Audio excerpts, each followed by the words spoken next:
This video is presented by Ocean of Spirituality.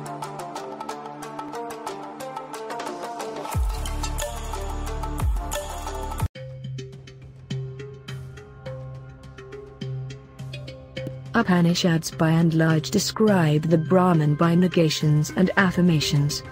Brahman cannot be physically described because he does not have a form. Brahman is nothing but potentially existing energy that is neither apparent nor realized. Manifestation of the Brahman in all shapes and forms is the reality, and due to lack of adequate knowledge, shapes and forms are realized by us as independent entities. This deceptive and shallow knowledge is known as Maya. Kaushitaki Upanishad, ch.1, says the one who involves in actions like yajna reaches the heaven. This is because by doing auspicious acts he accumulates good karmic account. Once this positive account is exhausted, he is reborn. The other one, who understands this truth, performs actions without attaching importance to the fruits of his actions. He transcends the heaven, merges with the Brahman, and is not reborn. It is now apparent that reaching the heaven is not the end of journey for a soul. Heaven or any such planes are only places of sojourn for a soul. Karma accrues not only through thoughts and actions, but also through desire. Desire could be in any form. It could be in the form of greed, affection, lust, etc. Desire can be explained as the feeling that accompanies an unsatisfied state of mind. Therefore, desire largely depends upon one's deprivations. Desire becomes instauration point of mind affliction. Scriptures accentuate so much of importance for withering desire, knowing its potency to cause across-the-board infliction on one's karmic account.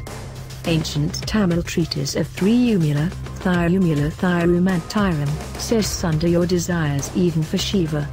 If you have more desires, you have more sorrows. The more you give up, the more your bliss shall be. Verse 2615. The sage says that one should not have desire even for the Brahman. When soul was originally created by the Brahman, it was endowed with free will, and the creation was meant to exist that way only. God did not contemplate any law for the souls, as he decided that souls should be controlled by their own free will. God has endowed the souls with unrestricted freedom to think and act. Souls started abusing this free grace of God by perverting the free will and failing to realize that they are bound by law of karma, which is also known as law of the Lord. This law will never be made flexible. Right from the day of creation, this law has not undergone any amendments. This failure to understand the reality is known as ignorance.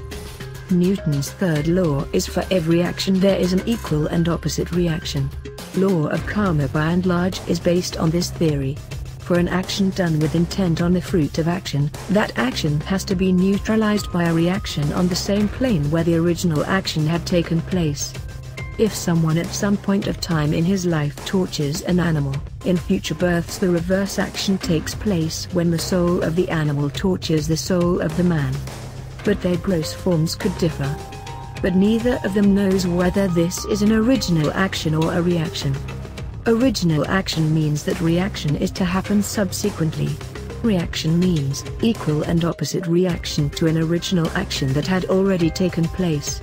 Law of karma can also be called as the law of cause and effect. As we sow, so we reap.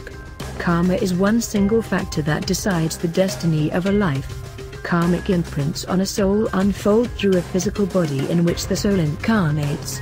As discussed in Part 2, the nature of incarnation of a soul depends upon the nature and potency of its karmic imprints.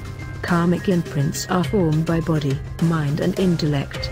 This is the reason for utmost importance given to these three in self-realization. Out of these three, intellect is only a spin-off of mind. When mind becomes purer, it is known as intellect. Basically, only the body and the mind are responsible for all karmic afflictions. Body is the gross form of creation and mind becomes subtle form of creation.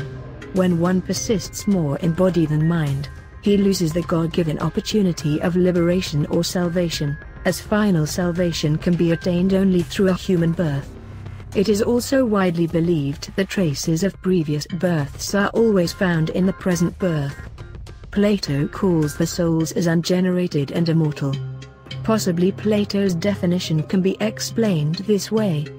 It is ungenerated because souls exist right from the beginning of creation, and immortal because souls, being subtle matters, cannot be destroyed. If you like this video, press the like button and also comment with your helpful feedback, and don't forget to subscribe to our YouTube channel for never miss any other updates from us.